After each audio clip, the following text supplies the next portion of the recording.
Ozempic, मुंजारो ह्या ड्रग्सचा डोळ्यावर काय परिणाम होऊ शकतो. सो आजकाल बरेच फिजिशियन्स पेशंट्सला शुगर कंट्रोल करण्यासाठी, भूक कमी करण्यासाठी, वजन कमी करण्यासाठी ओझेम्पिक, मुंजारो ह्यासारखे GLP-1 एगोनिस्ट ड्रग्स प्रिस्क्राईब करत आहेत.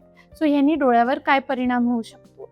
सो ह्या सगळ्या ड्रग्सनी तुमची ब्लड शुगर फॉल होऊ शकते आणि अचानक शुगर कमी झाल्यामुळे कधी कधी टेम्पररी ब्लरीनेस वाटू शकतो, किंवा जेव्हा कोणाला ऑलरेडी डोळ्यामध्ये डायबिटिक रेटिनोपॅथी आहे, शुगरमुळे रेटिनामध्ये रेटिनोपॅथी असेल, तर शुगर अचानक कमी झाल्यामुळे ही रेटिनोपॅथी वाढू शकते. सो हे ड्रग सुरू करण्याच्या आधी तुम्हाला एक बेसलाईन डोळ्याचा चेकअप रेकमेंडेड असतो.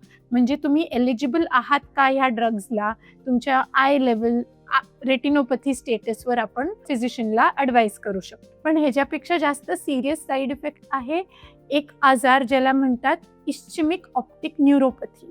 म्हणजे अचानक स्ट्रोक होतो डोळ्याच्या मागच्या ऑप्टिक नर्व्हचा, त्याचा रक्तपुरवठा कमी पडतो आणि मग अचानक पेशंटला एका डोळ्याने अर्ध फील्ड ऑफ विजन दिसणं बंद होऊन जातं.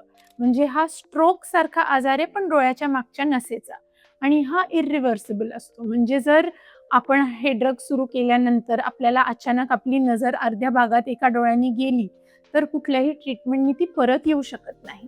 हे केस रिपोर्ट्स आहेत in published journals and studies. So हे ड्रग्स आणि त्याचे साईड इफेक्ट्स अजून डिटेलमध्ये स्टडी होईपर्यंत आणि आपल्याला अगदीच गरज असेल आणि आपल्या फिजिशियननी व्यवस्थित गायडन्स खाली प्रिस्क्राईब केले तरच आपण ते अंडर मेडिकल सुपरविजन घेऊ शकतो. धन्यवाद.